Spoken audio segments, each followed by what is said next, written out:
जनकपुर में एक ब्राह्मण दंपति वास करते थे।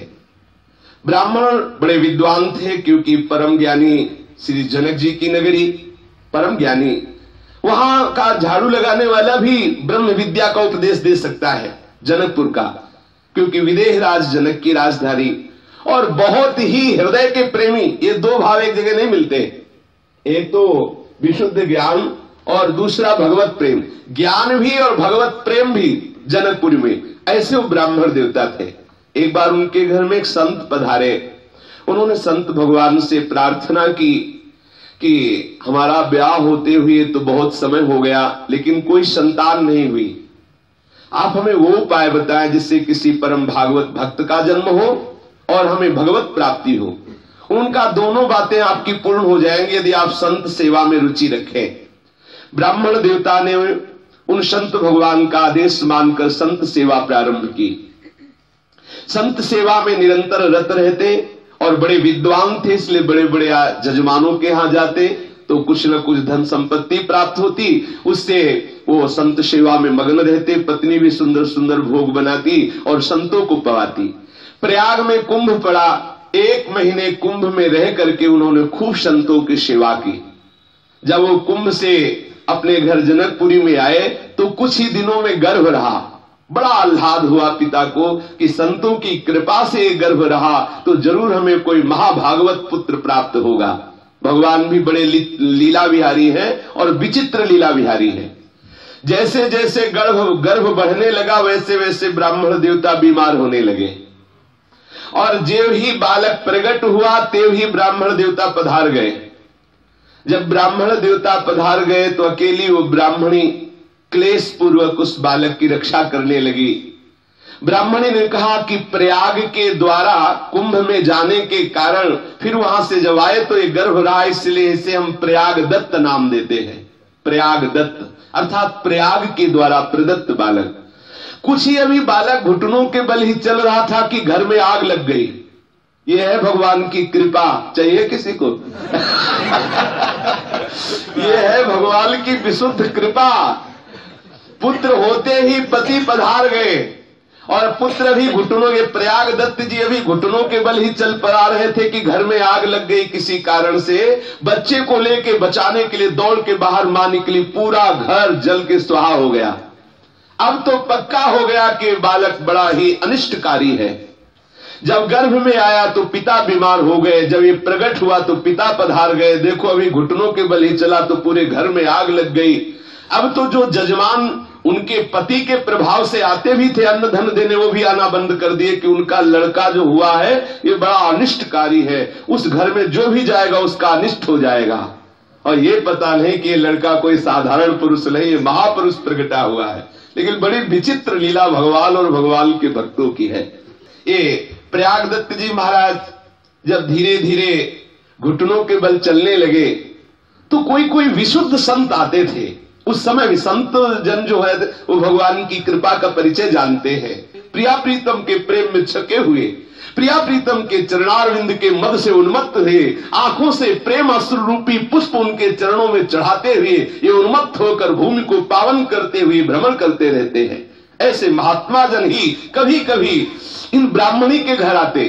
हालत ये स्थिति हो गई कि ठीक से पेट भरने की भी व्यवस्था नहीं रह गई, क्योंकि वही छोटा सा बालक प्रयाग दत्त, कोई जजमान आते नहीं। पंडित जी तो प्रभावशाली थे, जिनके प्रभाव से धन संपत्ति जजमान लोग देते थे। बड़े कष्टपूर्ण जीवन बीतने लगा। किसी भी तरह वो मांग करके कैसे भी, कोई कोई उदार ऐसे थे कि दे देते थे, जिससे बच्चे का पोषण और अपना पोषण करते थे। भगवान श्री कृष्ण की अद्भुत महिमा वही भगवान श्री राम के रूप में है, कोई दूसरे नहीं है। एक दिन वो बालक अभी 8 वर्ष का ही हुआ होगा। ये मात्र 200 वर्ष पहले की बात है। ये कोई 1000-2000 वर्ष पहले की बात, ये 200 वर्ष पहले की घटना है। 200 वर्ष पहले की बात है। वो बालक अपने मित्रों के साथ खेल रहा था। अच्छा, कोई मित्र सहज में बनता नहीं था, क्योंकि घर वाले सिखा देते थे प्रयाग दत्त के साथ मत खेलना, वो बड़ा अनिष्टकारी है। जो उसका मित्र बनेगा हो सकता है उसकी भी हानि हो जाए। तो 2-4 बच्चे बड़े हे भाव से प्रयाग दत्त को देखते खेलते थे। एक दिन क्या हुआ कि एक बहन बुलाने आई किसी और भाई को और कहा, चलो तुम्हें आज पता नहीं राखी का त्योहार है। प्रयागदत्त जी दूर से चुपचाप खड़े सुन रहे हैं, राखी का त्योहार है। तो प्रयागदत्त ने सोचा है राखी का त्योहार क्या होता है। बहन हाथ पकड़ के ले गई और वो चुपचाप छुपे हुए गए, दरवाजे से झांक के देख रहे हैं कि बहन तिलक लगा रही, राखी बांध रही, मिठाई पवा रही, दुलार कर रही। ये भाग के घर आए और अपनी मां से कहा कि मां, क्या हमारे दीदी नहीं है क्या? सब भाइयों को आज राखी बांध रही उनकी दीदी, क्या हमारे जीजी नहीं है, हमारे दीदी नहीं है क्या? हमारे भाग्य से नहीं कि हमें कोई राखी बांधेगी। मां का हृदय भर आया कि वैसे ही हम गरीब हैं, इसकी सुख सुविधा नहीं कर पा रहे, और आज ये ऐसा प्रश्न कर दिया कि इसका क्या उत्तर। तत्काल ध्यान आया, क्योंकि सब जनकपुरवासी जो वयोवृद्ध होते हैं जानकी जी को अपनी बेटी मानते हैं, और जो नवयुवक होते हैं या नवयुवती होती है वो अपनी बहन मानती है। देखो पूज्य श्री भक्तमाली नारायण दास जी महाराज श्री जानकी जी को अपनी दीदी मानते थे, इसलिए उनको मामा जी कहते थे। ये अद्भुत मामा जी हैं जिनका हम नाम चर्चा कर रहे हैं, प्रयागदत्त जी। प्रयागदत्त से कहा कि बेटा तुमको किसने कह दिया कि तुम्हारे दीदी नहीं है? तुम तो ऐसी दीदी के भैया हो कि किसी की ऐसी दीदी नहीं है। तो उन्होंने कहा कि मां तुम मेरी दीदी कभी हमको दिखाई नहीं दी, कभी तो आती ना, आप हमको फुसला। नहीं बेटा, चूंकि हमारे जो दामाद है ना, तुम्हारे जो जीजा जी है ना, वो बहुत बड़े राजा हैं, बहुत उनको कार्य रहता है और दीदी उनकी सेवा में रहती, इसलिए वो आ नहीं पाते हैं।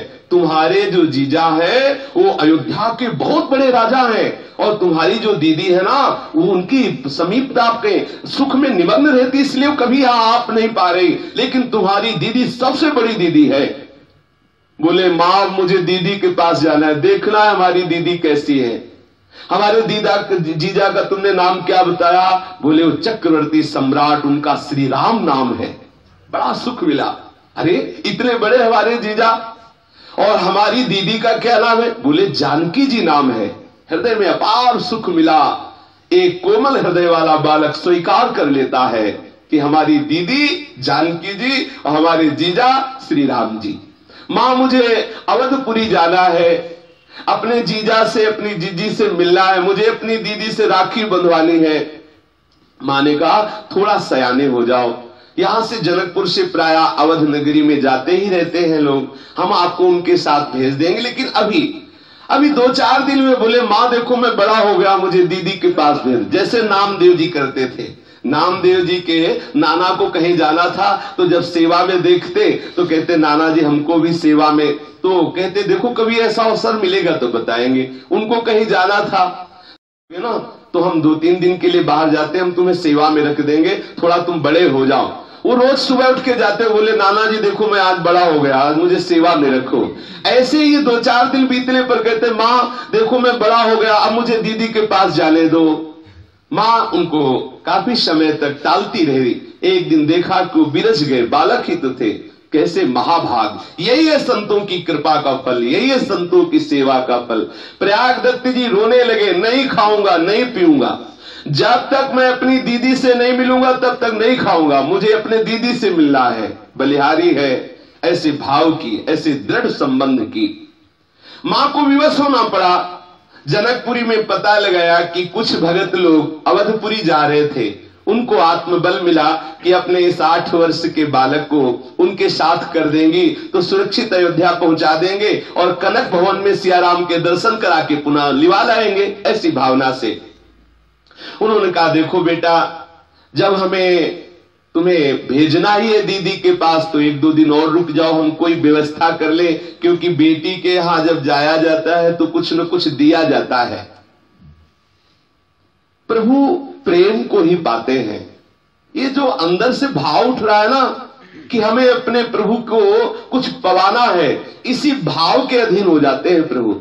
अब वो बेचारी गरीब ब्राह्मणी, ना रुपया न पैसा न कुछ, दूसरे के घरों में जाती और कहती कि हमें कुछ चावल दे दीजिए, हमें चावल की आवश्यकता है। वैसे ही जाया करती तो प्राय लोग हटा देते या कोई दे देते, पर आज भगवत कृपा से कुछ अच्छे चावल मिल गए थोड़े से। वो चावल ला करके उनको पीस करके और उनमें कुछ मीठा मिला करके बनाया, जिसको कसार कहते हैं। जनकपुरी में उन मोदकों को कसार कहते हैं। चावल के पिसे हुए आटे को भून करके उसमें घी मिला करके मीठा मिला करके जो बनाया जाता है उसे कसार कहते हैं।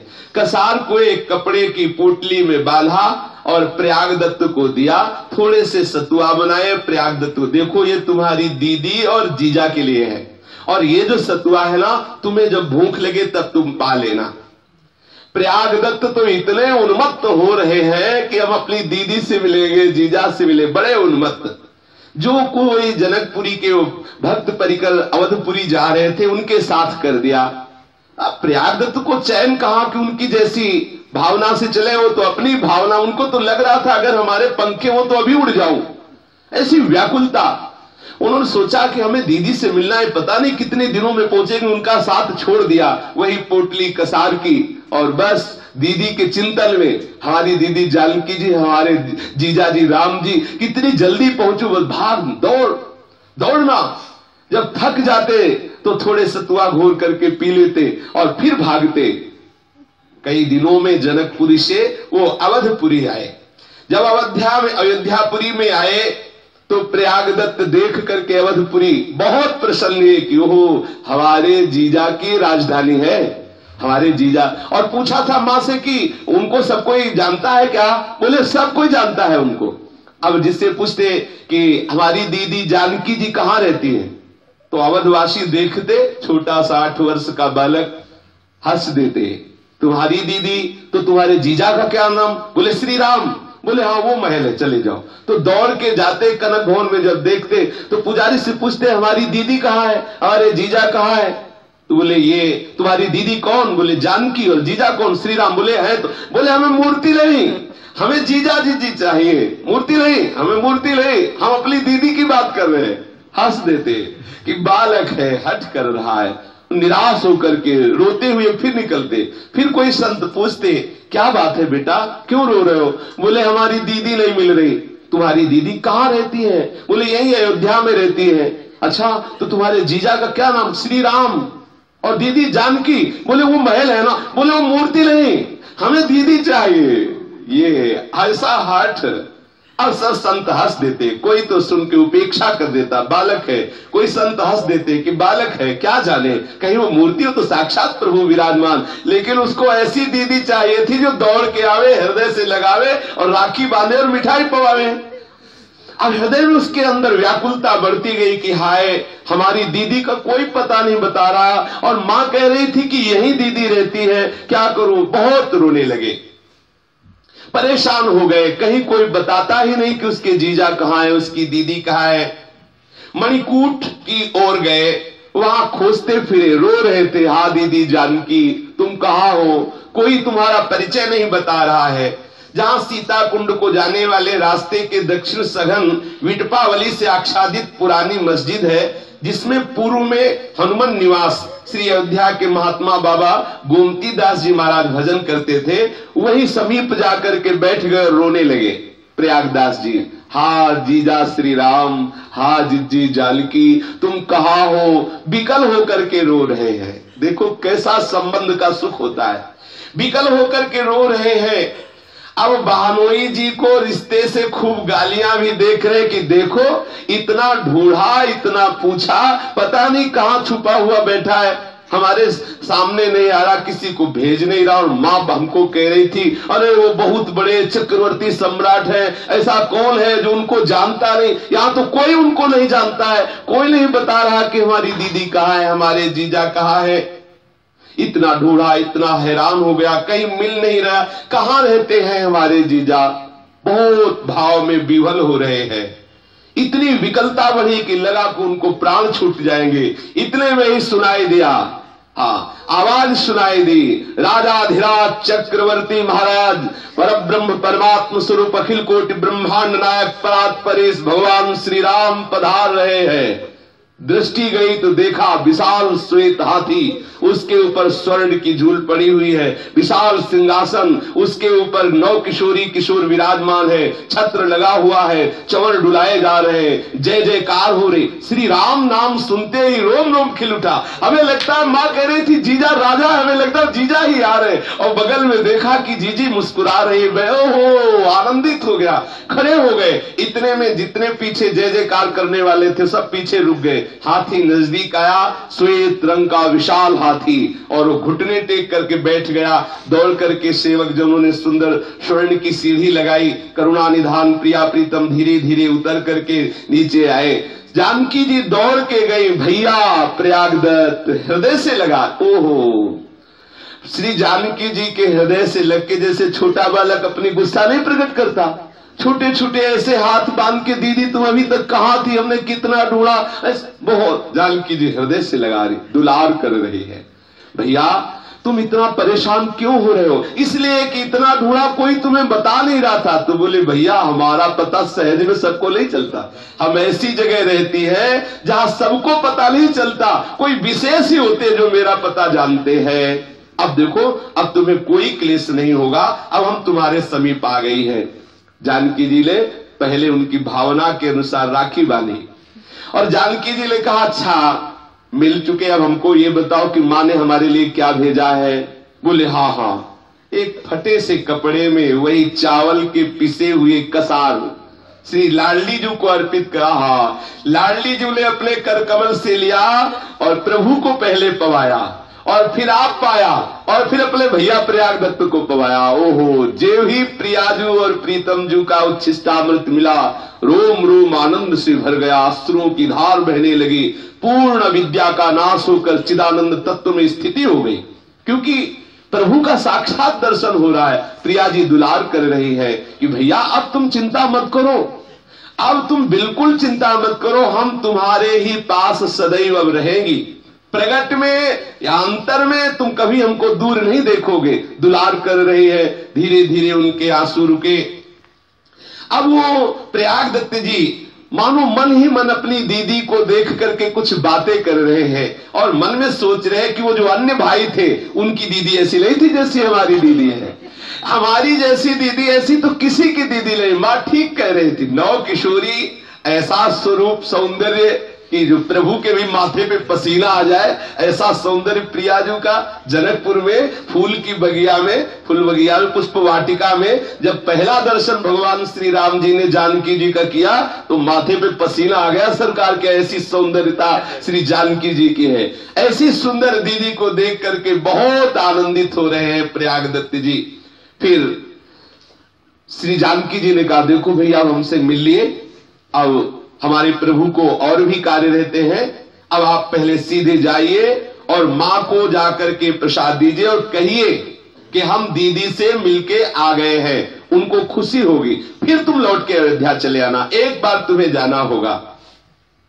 इतना कहकर श्री जानकी जी अपने प्रभु श्री राम के साथ उस सुंदर हाथी पे सवार हुई। प्रयागदास जी ने देखा हाथी चला गया, मूर्छित होके गिर पड़े। फिर अंदर से अब वो मूर्छा विरह की नहीं है, आनंद की है। आंखों से अश्रु झर रहे। प्रगट में तो देखा चले गए, लेकिन रोम रोम में रम गए। हृदय का कोई ऐसा कोना नहीं जहां उनके जीजा जीजी न बैठे हो। हर जगह उनको अपने प्रिया प्रीतम, अपने बहन बहनोई दिखाई दे रहे हैं। अब तो ये ध्यान में विवल होकर वाणी रुद्ध हो गई, नेत्रों से अश्रु प्रवाह हो रहा है, और 24 घंटे मूर्छा की अवस्था में रहे। 24 घंटे बेहोश पड़े रहे वही। दूसरे दिन जब प्रातः काल हुआ, शीतल मंद सुगंध वायु फैली, तो उनके हृदय में कुछ शीतलता पहुंच रही। उधर एक महान संत निकल रहे थे। उन्होंने देखा है सुंदर सुगौर सुकुमार अवस्था को प्राप्त बालक कैसा बेशुद्ध होकर, कैसा विचकित होकर के रो रहा है, कैसे पड़ा है। निकट जाकर के जब देखा तो इतने भागवतिक परमाणु, क्योंकि अब ऐसे थोड़ी भगवत साक्षात्कार किए हुए महापुरुष है प्रयागदत्त जी। रोम रोम खड़ा हो गया उन संत भगवान का।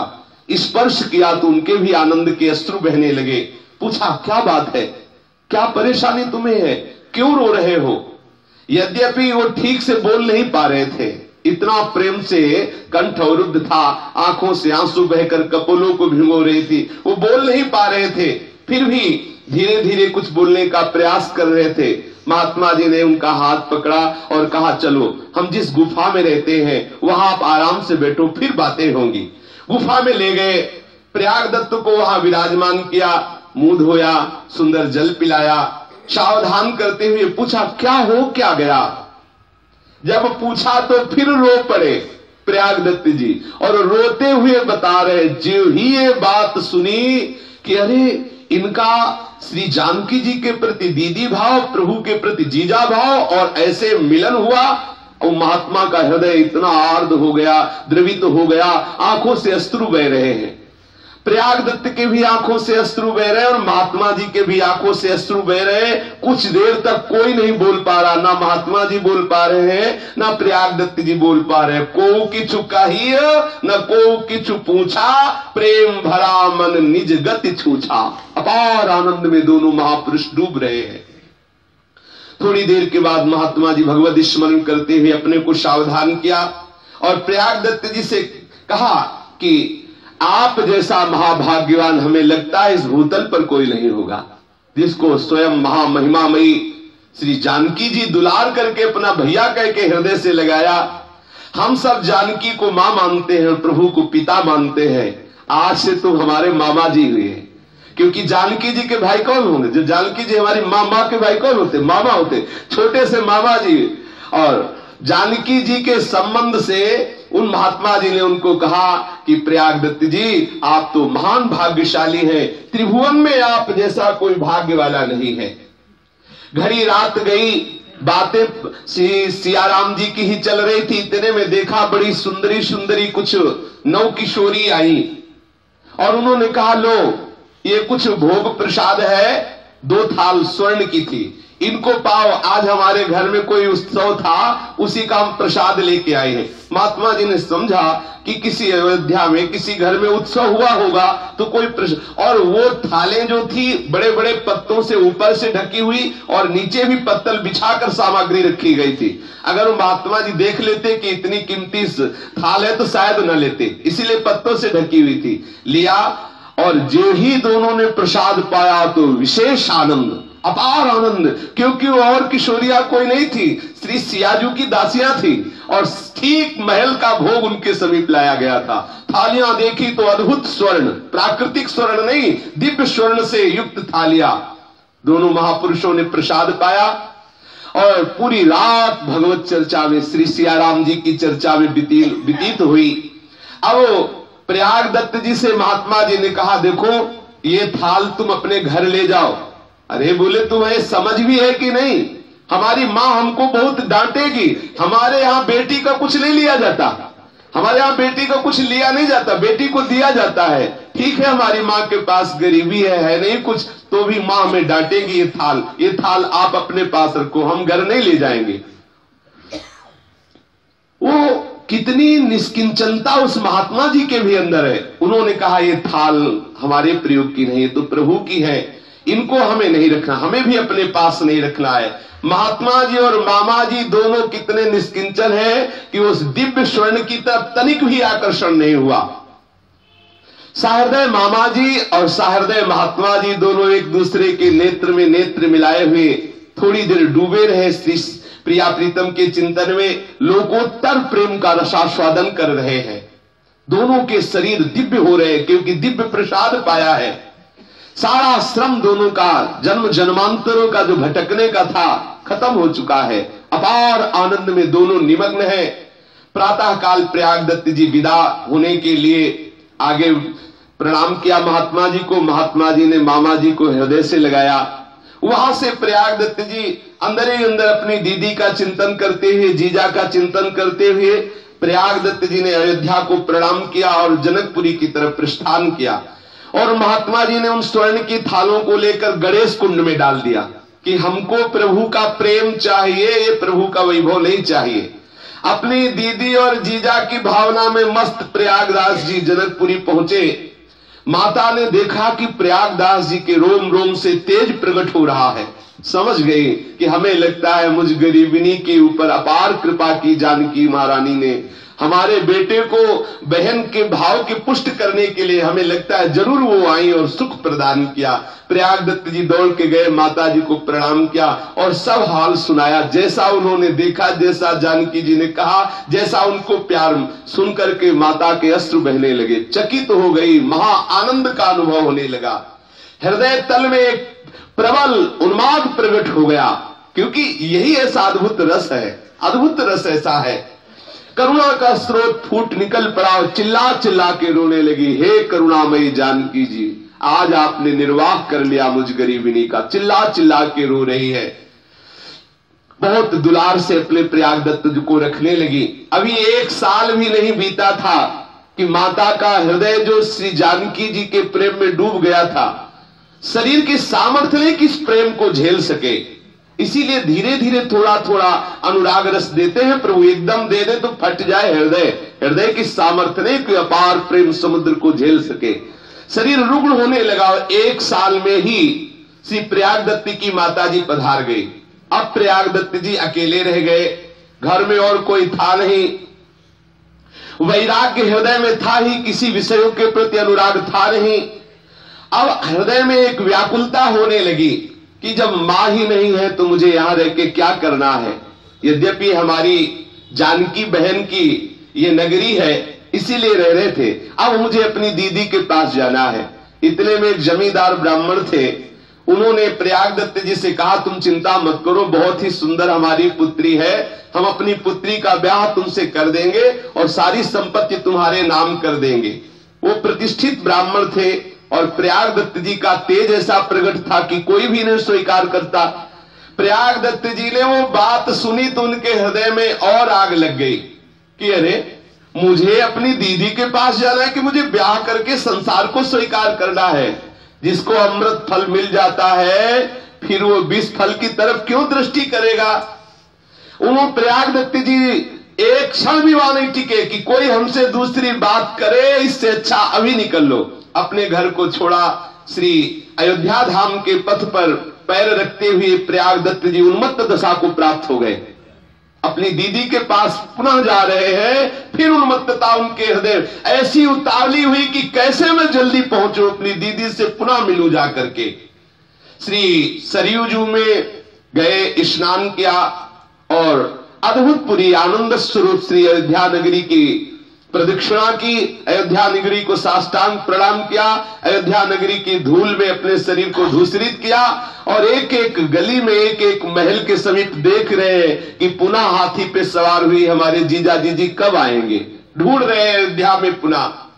सुंदर सुंदर शीतल मंद सुगंध वायु बह रही है, जहां बैठते हैं प्रयागदत्त जी आनंद छा जाता है, महात्मा जन एकत्रित हो जाते हैं, प्रभु की चर्चा होने लगती है, अद्भुत कीर्तन होने लगती, ये सब प्रभु के द्वारा प्रेरित अद्भुत कीर्तन होने लगता है, बड़ी उन्मत्तता छाती है। धीरे धीरे प्रयागदत्त जी की ऐसी स्थिति होने लगी कि अब जिधर दृष्टि डालते हैं कभी कोई लीला स्फुरित हो रही प्रभु की, कभी कोई लीला, ऐसे खुले नेत्र उनको दिखाई दे रहा है। सियाराम जी का नित्य लीला विहार, कैसे कैसे कौन कौन सी लीला हो रही, ऐसा अद्भुत आनंद में डूबे रहने लगे। उनके हृदय में एक भाव बैठ गया, झाड़ियों के आसपास बैठते और अपने जीजा जी का ध्यान करते कि हमें पुनः वही रूप देखना है जिस रूप से हमसे मिलने आई थी। बार बार ढूंढते, हृदय में उनके एक विरह प्रकट हुआ कि प्रभु आप हमसे प्रकट आके क्यों नहीं मिल रहे, हे जानकी जू आप हमसे प्रकट क्यों नहीं मिल रही। तो वही बाबा जी जो पूर्व में महात्मा जी मिले थे, उनका नाम था त्रिलोचन स्वामी, वो वहां आए, देखा कि प्रयागदत्त जी विह्वल है, उनको समीप बुलाया और भगवत रहस्य की वार्ता करने लगे कि आप चिंता मत करो, अपने प्रभु के विधान में प्रसन्न होना चाहिए। तीव्र वियोग से युक्त प्रयागदत्त और उन महात्मा जी की श्री सियाराम जी के प्रति अद्भुत अद्भुत लीलाओं की चर्चा होने लगी। धीरे धीरे सत्संग के प्रभाव से उनका विरह कुछ शांत हो रहा है, फिर दोनों ने भगवत प्रसाद पाया। दूसरे दिन प्रातः काल प्रयागदत्त जी श्री त्रिलोचन स्वामी जी के चरणों में लौट गए। त्रिलोचन स्वामी जी ने वात्सल्य पूर्वक उन्हें उठाया। महात्मा जी तो पहले से ही आकर्षित थे, जानते थे कि भगवत प्राप्त महापुरुष है।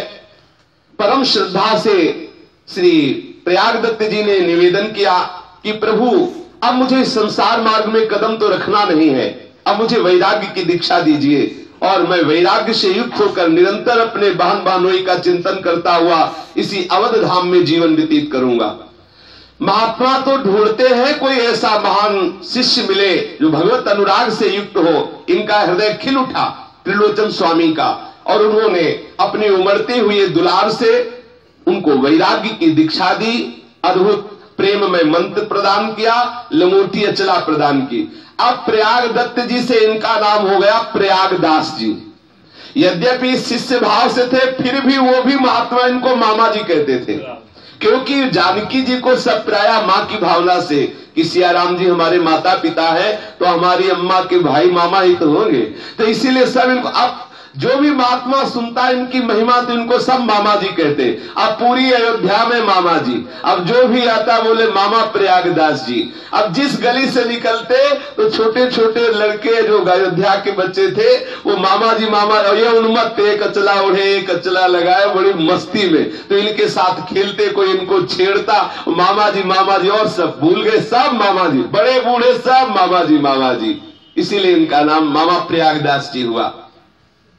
इनके हृदय के समस्त कमल खिल उठे थे, क्योंकि जिसके हृदय में ऐसा प्रभु से संबंध होता है, प्रभु का साक्षात दर्शन हो जाता है, अब उसको कुछ करना बाकी नहीं रहता।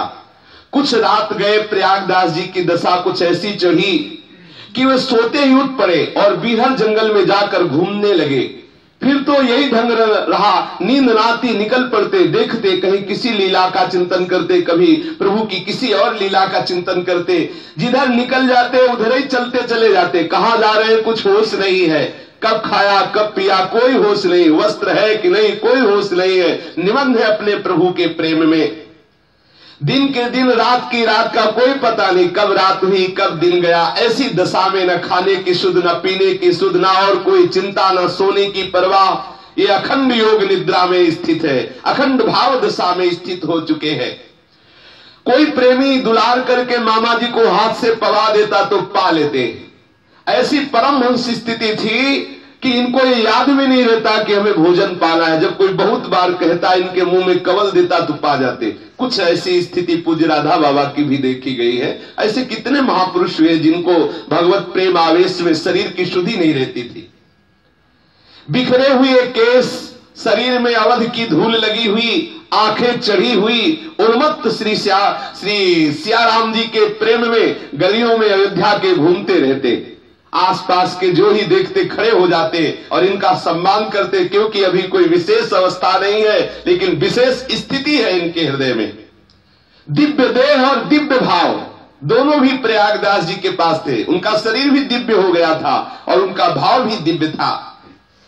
श्री हरि के प्रति जिसका ऐसा भाव होता है वो जगत का बंदनी हो जाता है, त्रिभुवन उसकी वंदना करता है। हृदय देश में जब प्रीतम बसा हो तो उसको देव देव कहते हैं। वही सर्वदेवमय जिसके हृदय में प्रीतम विराजमान हो जाते हैं, प्रकट हो जाते हैं प्रभु। ऐसे उन्मत्त होकर प्रयागदास जी अयोध्या की गलियों में भ्रमण कर रहे थे। परमहंस प्रयागदास जी प्रेम पागल लोग के कौतूहल के विषय बनते जा रहे थे। कुछ मनचले लोग प्रयागदास जी के पीछे जाते, कोई अचला खींच रहा है, कोई कुछ छेड़ रहा है, ऐसे करते और प्रयागदास जी बस मुस्कुरा देते। जो पहुंचे हुए जन थे वो तो जानते थे, और जो ऐसे साधारण जन थे वो उनको ऐसे छेड़ते, उनको परेशान करने की चेष्टा करते। लेकिन ऐसी उन्मत्तता प्रेम की थी कि इसका कोई प्रभाव उनके ऊपर न पड़ता। उनकी नशीली आंखों में एक विलक्षण चमत्कार था। कभी उनकी आंखों से आंसू बह रहे, कभी आंखें ऊर्ध्वगति आकाश की तरफ देख रही है। चाहे कोई कितना भी साधन कर ले, बिना संबंध के ऐसी स्थिति ले जाती। इसीलिए अपने वृंदावन धाम में इस संबंध की महिमा है कि आपका प्रभु से संबंध क्या है। सिद्ध सदगुरु की कृपा और प्रभु का भगवत साक्षात्कार किए हुए ये प्रयागदास जी उन्मत्त होकर विचरण कर रहे थे। एक बीहर स्थान को देखा तो भाव चढ़ गया कि हमारे जीजा जीजी को तो अवध के मालिक दशरथ जी ने वनवास दे दिया कैकेयी के कहने पर। अरे जीजा तो समर्थ है, हमारी जीजी इतनी सुकोमल नंगे पैरों। बड़ी व्याकुलता हुई कि अरे हमारे जीजा जीजी को नंगे पैरों से वन में टहलना पड़ रहा है। अब जो भी आता तो इस भाव से देखते कि कोई भेंट चढ़ा दे, तो अब सिद्ध संत उनकी भावना के अनुसार भेंट चढ़ने लगी, बस भेंट अपने अंगोछा में बांधने लगे। जितने पैसे मिलते बड़े प्यार से बांधने लगे। जब लोगों ने देखा पैसे लेने लगे तो और चढ़ने लगे पैसे, काफी मात्रा में उन्होंने पैसे इकट्ठा किए। फिर उन्होंने 3 जोड़ी जूते बनवाए, 3 जोड़ी बढ़िया सुंदर जूते बनवाए, श्रृंगारित करके बढ़िया बढ़िया उनमें बूटे सजा करके सोने चांदी के ऐसे सुशोभित ऐसी पादुकाएं देखते ही सुख का अनुभव हो। 3 पादुकाओं की रचना करवाई, जितनी बढ़िया बन सकती थी उतनी बढ़िया बनवाई। फिर 3 सुंदर तोषक बनवाए और 3 सुंदर पलंग बनवाए, क्योंकि श्री लक्ष्मण जी और प्रभु श्री राम और उनकी बहन श्री जानकी जी तीनों वनवास में ना 3 जोड़ी जूते, 3 पलंग और 3 तकिया और गद्दा व्यवस्था की उस पैसों से। और बड़े विचित्र तीनों ऐसे क्रम से पलंग बनवाए, बड़ा वाला राम जी के लिए और फिर छोटा वाला जानकी जी के लिए, उससे छोटा लक्ष्मण जी के लिए, और तीनों एक के ऊपर एक सेट, उसके ऊपर गद्दा तकिया, उसके ऊपर जूता अपने सर पे रखा। और कहां जा रहे हैं? चित्रकूट। जीजा जिज्जी और जिज्जी के देवर तीनों नंगे पैर न रहे, इसलिए जूतियां पूरा। ये है अलमस्तों की मस्ती, ये है भगवत प्रेमी महात्माओं की महिमा। अब वो बड़े भाव से एक के ऊपर एक रखे और मस्ती से, बड़ी मस्ती से झूमते हुए जाके डांट लगाएंगे कि खुद तो परेशान है ही, हमारी जिज्जी को भी परेशान कर रहे। अरे बनवास तुम्हें दिया था, तुम जाते, हमारी जिज्जी को क्यों ले गए? अंदर ही अंदर के बस मिलते ही उनको डांट लगाएंगे। मस्त होकर के जा रहे हैं। अब मामा जी वहां से 3 पलंग ला दे, देख ले भाव की दशा। अयोध्या से 3 पलंग और 3 गद्दा और उसके ऊपर तकिया, उसके ऊपर 3 जोड़ी जूते रख के अलमस्ती से जा। खाना न पीना, पहले जीजा को जूते पहना ले, जीजी को पहना ले, उनके पलंग और आराम करे, फिर पानी पिएंगे। ये है मस्ती, ये है संबंध की। इसी में तो प्रभु रिझते, इसी का तो प्रभु इंतजार करते कि कोई हमारे लिए इतना तड़पे। अब चित्रकूट में पहुंचे, जहां चित्रकूट में देखते कहीं कुसा, कहीं कांस, कहीं कंकड़, तो उनका हृदय छिल जाता है। हमारी दीदी ऐसे रास्तों पे चल रही नंगे पैर, और बानोई को कोसते कि ये कितने निर्दयी है जो हमारी इतनी सुकुमार दीदी को भी नंगे पैर चला रहे। जब स्फटिक शिला के उस परम रम्य प्रदेश में पहुंचे तो उनका हृदय शीतल हुआ। अब तीनों पलंग स्फटिक शिला के पास बिछाए, तकिया रखे, गद्दा बिछाए और जूती रख करके इंतजार कर रहे हैं कि जीजा और जिज्जी और उनके देवर जी यहां पधारे। बैठे इधर उधर देख रहे, जब देखा कि नहीं आ रहे तो सोचा कि शायद है कि हमें देख के सकुचा रहे हो, तो एक झाड़ी में जाके बैठ गए। प्रभु भाव को देखते हैं, वही वनवासी स्वरूप भगवान श्री राम का, वही लक्ष्मण जी का, वही जानकी जी। देखो कितनी भाव की दशा। पहले देखा राजाधिराज का स्वरूप, अब देखा वनवासी श्री राम, वनवासी श्री लक्ष्मण जी और जानकी जी। आंखों में आंसू, रोमकूप जो है खड़े हो गए देखते ही। भाग करके दौड़ के गए और कहा कि कहां हमारी जीजी को लिए डोल रहे हो? देखो कितनी कैसी कठोर भूमि, कितने सुकोमल चरण। जानकी जी राम जी की तरफ देख रही है, राम जी जानकी की डांट लगा रहे राम जी को कि आपको सोचना चाहिए ना कि चलो आप ठीक है, समर्थ हो, लेकिन क्या कमी थी वहां अयोध्या से आप इनको लिवा लाए? अरे आप बनवास जाते, हमारी दीदी को क्यों बनवास ले आए? चलो अच्छा बैठो, तीनों को पलंग में बैठा ला अलग अलग। प्रभु जैसा वो प्रयागदास मामा जी कह रहे वैसे ही कर रहे, बैठे।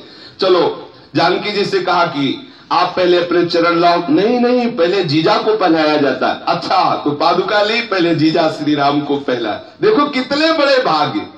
ये मत समझो कि कोई कथा हो रही 200 वर्ष पहले की बात। आज भी ऐसे कितने भक्त हैं जिनके साथ ऐसे प्रभु लीला विहार करते। मामा जी ने सुंदर पलंगों में अपने जीजा जिज्जी और लक्ष्मण जी को बैठाला, तीनों को पादुकाएं पहनाई और दूर हट करके देख रहे शोभा। कैसा वो वनवासी स्वरूप प्रभु का नव किशोर अवस्था है, करोड़ों काम मूर्छित हो जाए ऐसा स्वरूप है। नील सरोरु नीलमल नील नीलधर श्याम, आहा कैसा है तो प्रभु, कितना नव किशोर स्वरूप। और श्री जानकी जी अद्भुत सुंदरता का स्वरूप है। और लक्ष्मण जी को क्या कहला है, बड़ी उत्सुकता से आंखों में आंसू भरे हुए देख रहे हैं। मन में भाव आ रहा है कि अब बस हमारी यही सेवा रहेगी, जहां ये चलेंगे इनके साथ तीनों पलंग लाद के चलेंगे और शयन इसी में करवाएंगे इनको। बस हम तो इनके साथ रहेंगे, पलंग लेकर, और इनको डांटेंगे कि तुम जूता के बिना नहीं चल सकते, पादुका पहननी पड़ेगी तुमको, और पलंग ले चलेंगे, वहीं बिछाएंगे इनको रख, और हम सुंदर सुंदर फल लाएंगे, इनको पवाएंगे। बड़ा हृदय में आनंद उमड़ रहा है, विह्वलता हो रही है। प्रभु बोले देखो भाई, हमें वनवास मिला है इसलिए हम तुम्हारे पलंग पे रोज नहीं सो सकते, वो तो हम तुम्हारी इच्छा पूर्ति के लिए अभी बैठ गए, अब तुम पलंग में तुम सोया करो, हम पलंग में। और बोले पादुका, बोले पादुका भी नहीं पहन सकते, पिता का ऐसा आदेश है कि वनवास में पादुका नहीं पहनना और वनवास में पलंग पे नहीं सोना, इसलिए हम तुम्हारे इनको स्वीकार कर लिया है, पर अब 14 वर्ष के बाद ही इन पर शयन करेंगे। तुम ऐसा करो, तुम इनमें शयन किया करो, तुम चिंता मत करो।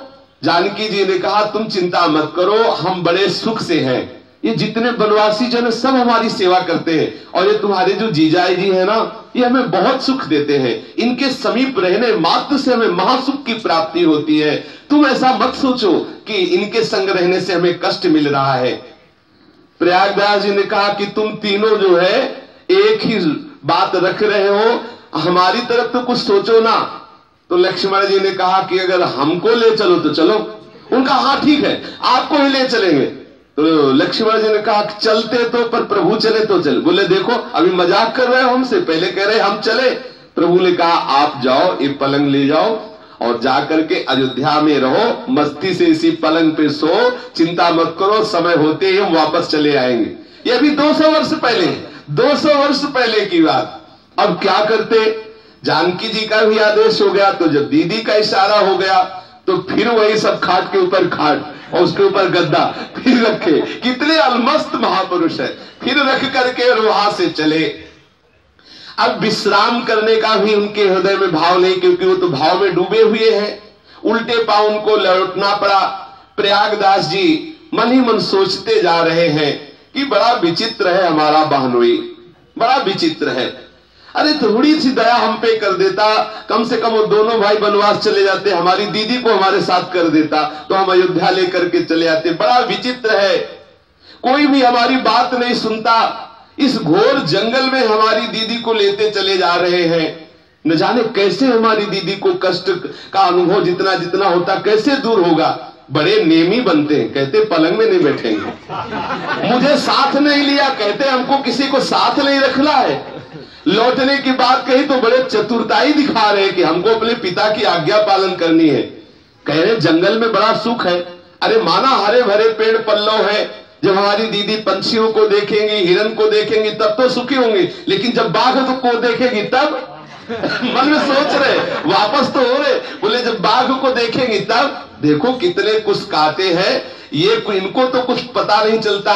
जहां सोने के महलों में सुंदर सुंदर सैया पे हमारी दीदी भोली भाली है, वहां शयन करती थी, अब ये फुसला के ले आए और जंगलों में भटका रहे हैं। बस मन ही मन अपने बालोई श्री राम जी के प्रति प्रयागदास जी अंदर से गुस्सा हो रहे हैं और हमको जबरदस्ती लौटा दिया अयोध्या को पास। ये छोटा वाला भी बड़ा खोटा है, कह रहे था कि हम चलेंगे साथ, लेकिन वो भी हमारे साथ मजाक कर दिया और चले रहे। बड़े मुस्कुराते हुए प्रभु देख रहे प्रयागदास जी को, सब ऐसे ही लादे प्रयागदास जी अवध की तरफ चल रहे। मंदाकिनी चित्रकूट में स्नान किया, प्रयागदास जी ने पुनः अपना वो पलंग आदि को उठाया। अब वो पलंग थोड़ी है, फूल से भी कम वजन वाला, क्योंकि उसमें प्रभु विराजमान हो चुके हैं, वो चिदानंदमय है, आनंद स्वरूप है। अयोध्या की तरफ चले तो थोड़ा ही चले तो देखा अवध आ गई। तो उन्होंने कहा अभी तो नहा के हमने चित्रकूट में पलंग रखा, हमें लगता है कि हमें होश नहीं रहा, हम कई दिन से चल रहे हैं और अवध आ गए सामने। जीजा जीजी की कृपा से चलना नहीं पड़ा, चित्रकूट से सीधे अवध धाम। कई दिनों तक वो ये बकते रहे अपने जीजा जी को। जो भी संत महात्मा मिलते बस उनसे यही शिकायत करते कि बड़े विचित्र है, बड़े कठोर है, हमारी दीदी को जंगल में भटका रहे हैं, ऐसा वैसा। और महात्मा जन सुन सुन करके आनंदित होते कि मामा जी कितने महाभाग्य में स्थित, कितने महाभाग्यशाली है कि अपने श्री सियाराम जी के ऐसे प्रेम में उन्मत्त है। अब ये क्या करते कि पलंग के ऊपर पलंग, पलंग के ऊपर पलंग, उस पे गद्दा बिछा के और जैसे राजा महाराजा और क्या ठाट से सोते। कभी कभी कोई महात्मा कहते कि प्रयागदास जी तुमने विरक्त भेष तो ले लिया, कुछ भजन वजन नहीं करते, मामा भांजे का कुछ लगता है ऐसा। कभी कभी कोई विरोध कर देते। तो प्रयागदास जी उस दिन जिस दिन विनोद किया संत ने, तो नीम के नीचे अपना वो पलंग के ऊपर पलंग ऐसे, और एक करवा रखते थे मिट्टी का जिसमें जल, उस पलंग के तीन पलंग के ऊपर तोसा गद्दा सब बिछा आराम से लेटे हुए थे। किसी महात्मा ने विनोद कर दिया कि प्रयागदास जी तुम विरक्त भेष ले लिए, कुछ भजन नहीं करते? तो बोले अरे तुम भजन की बात कर रहे हो, नीम के नीचे खाट बिछी है, खाट के नीचे करवा, प्रयागदास मस्ता सोवे राम लला का सरवा, प्रयागदास मस्ता सोवे राम लला का सर। अरे बोले पता है हम किसके साले हैं? बोले किसके? बोले श्री राम जी के।